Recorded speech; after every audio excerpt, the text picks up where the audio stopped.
do I have a story for you. I was walking on the street this morning when all of a sudden... Nick Green from Games and More. How have you been? Oh, hey, Zal, I haven't seen you in a while. I've been pretty good. I picked up a hobby. Nice. What are you getting into these days? Mostly poverty. Nice. I heard there's a growing market nowadays. It's okay. I mean, I moved in with my parents. I work at Burger King now. But it's not Oh my all God, bad. Burger 2 King. weeks ago, we found a I few didn't rats even in know the that. I fryer. wish I knew sooner. I mean, wish I could they do were just, something like, about it, swimming but in the fryer, I only have a quarter in my They're pocket. really Nobody should have to good, work at Burger but, King. like, Wait a second. they like to Wait a get in the second. I fryers like when this it's voice warm, inside but my it's, head like, thing. I've never not had hot. this. So, Metal maybe Gear. like those ABC Snake. Olympics where, like, Wait, they do, wait a like, second. like, Wait a second. I've got to get back to what I was doing. Say, how much would it cost to get Games and More back up and running? If I had to put a number on it, $4,362.43. We're gonna crowdfund Games and More, bitches! Crowdfunding! Whenever you really want to do a thing, but you don't have thousands of dollars to do the thing. Asking other people to give you money for something you're passionate about, it's been around for millennia. Just ask these guys. And video games are no stranger to this. Every game stems off of an idea, and whether we like it or not, no matter how big or small an idea is, it's gonna have to take some bit of money to get it off the ground. That is where a company called Kickstarter comes in, a crowdfunding website meant to help build business from the ground up to fund whatever creative idea your little noggin can come up with. And Kickstarter is not the only site where this is available. GoFundMe, Indiegogo, even Patreon and Solely followers can be used as a form of crowdfunding. And while I don't have a problem with any individual sites, crowdfunding has grown so quickly in popularity that with it has come a myriad of problems that come with having others fund your creative endeavors, no matter the ideas. No matter the ideas. Taking a look at some of the Kickstarters we've seen pop up in recent years, I'd say it's kind of a mixed bag when it comes to quality. Sure, you have your Undertales, your Shovel Knights, your small kids with hats that you cherish so deeply that it makes you want to wet yourself on the go. But most of these games come out to either mediocre reviews or are so unbelievably bad that they make you cry like an anime fan on prom night. When you donate to a Kickstarter game, you don't have any idea how the final product is going to play out. That's no secret. It's not like I'm donating to something I can physically see, like a stuffed cat that just needs labor costs. No, you're donating to an unfinished passion project, one that's being advertised more often than not, so a developer can use that money for things that they're not capable of doing, like writing music, adding animators, marketing, voice acting. Most of the time, these are one-man bands with a vision, and when you're one man now leading a passion project that's being funded by thousands, you can quickly realize that the project you're working on is completely over your head. What the hell? Did you join the Girl Scouts without me? Not yet. I'm actually doing a lemonade stand to get Games and More back up on their feet. I haven't had any customers yet. You can be our first free sample. Oh, this is disgusting. What did you put into this thing? Food coloring. What, did someone steal your lemons? No, I just didn't have it in the budget. I spent it on bigger and better things. Well, like what? Cookies! Free samples given away with every glass of lemonade sold.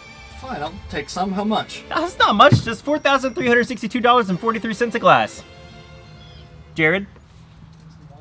Crowdfunding, especially for video game development, are years-long projects. Notice there's an S in there. Video games don't just pop up overnight, and once Kickstarter brings in that extra income, that can lengthen the project even longer and longer, causing delays, expanding the scope of what was once just a humble dream into a massive time sink. And that can be stressful. These aren't big-budget AAA titles that you're gonna find in every game store. These are developers barely scraping by as it is, chasing dreams and hoping that their idea isn't gonna leave a sour taste in someone's mouth. This is disgusting. Thank you. But that's exactly what they are. It's games created by people who want to make it at an already competitive industry. I feel like people often overlook indie games in that regard and who their competition actually is. You take a game like Puff Pals Island Skies. If it sounds like I just pulled that game out of my ass, I did. I didn't know this project existed until about 2 minutes ago. It's a life simulator game where you build your own farm with an adorable art style and close to $2 million to its name. Pretty large Kickstarter compared to titles we usually see. But its competition is not that other Kickstarter. It's not A Hat in Time, it's not Bloodstained, it's not Yooka-Laylee. Its competition is Animal Crossing, The Sims, Minecraft, games people are interested in that want a laid-back casual experience. Yes, $2 million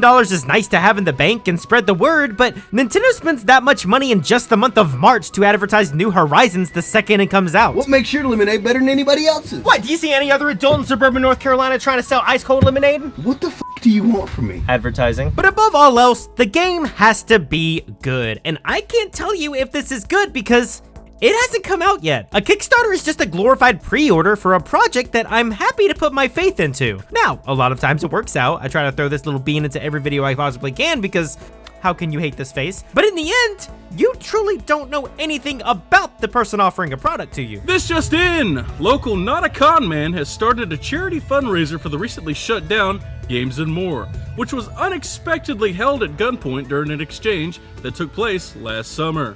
We sat down with him to find out why he started this charity endeavor. Yeah, I was just bored. Toby Fox is one of the most prolific names in the indie scene, but when this trailer came out, we didn't know who the hell he is. We just got a small sense of his humor and knew that he worked on Earthbound ROM hacks. But that's not always the case. Sometimes we are aware of who the developers are. Two of the biggest Kickstarters ever created for video games were made by team members from Rare and a lead designer for Castlevania.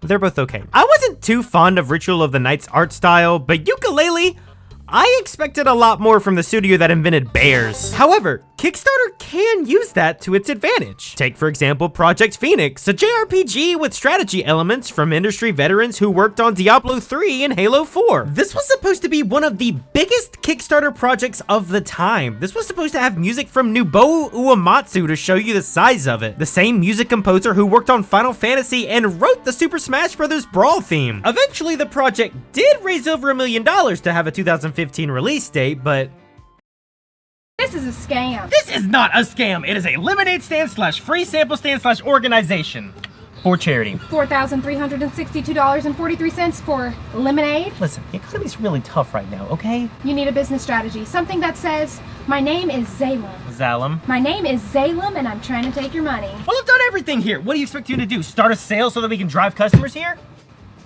Buy one, get one free lemonade! this is a more severe case, as it's not often you see a developer completely ignore their responsibilities as a crowdfunder. However, more often than not, you do see Kickstarters getting pushed back to a later release date. You see, the thing with Kickstarter is you set a crowdfunding goal, and then if you meet that goal, you can make a stretch goal, and then more, and then even more. But by that point, you have so many stretch goals and so many extra things that you have planned that you're essentially making a brand new game on top of that game that you've created that hasn't even come out yet. Now, I'm not saying this happens with every Kickstarter, but when it does happen, it does seem to raise some concerns with backers. This is still money that is being donated by strangers to a project. So pushing back a project start date isn't too big of a deal, but once you start doing it once, twice, 6 times, then it starts raising concerns about, hey, are you going to give me the project that I paid for? You're not even paying me! It's a charitable organization. What do you expect from me? No, don't take the I'm cookies! taking the cookie! Stories like this are a dime a dozen. Most Kickstarters don't have to worry about an upset fan base because 90% of the people donating are genuinely excited about the project. But I feel like the reason Kickstarter games don't usually live up to the critical acclaim is when we have this personal connection to a project,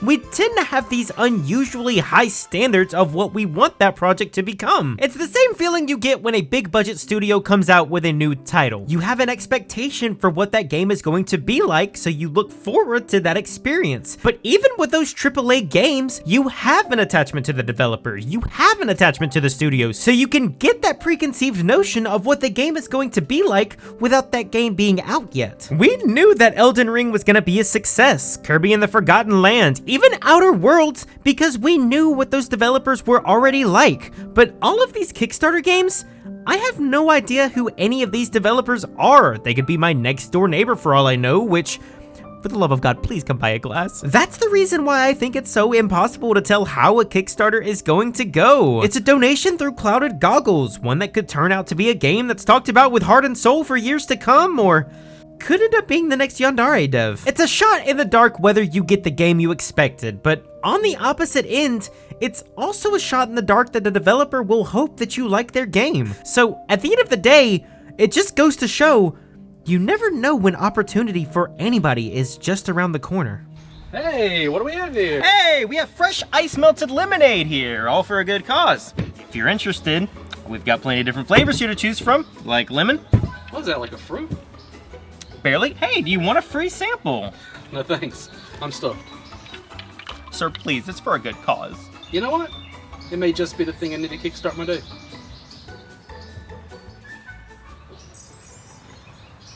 Oh my God. This is perfection. Liquid form. How much for a cup?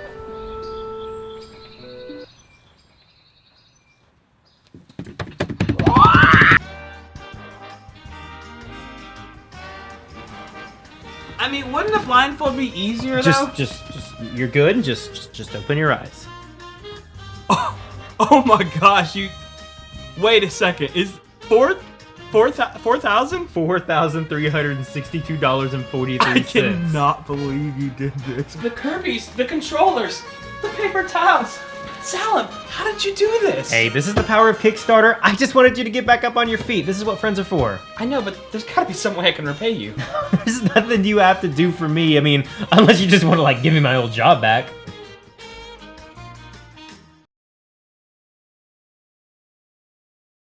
He'll be back.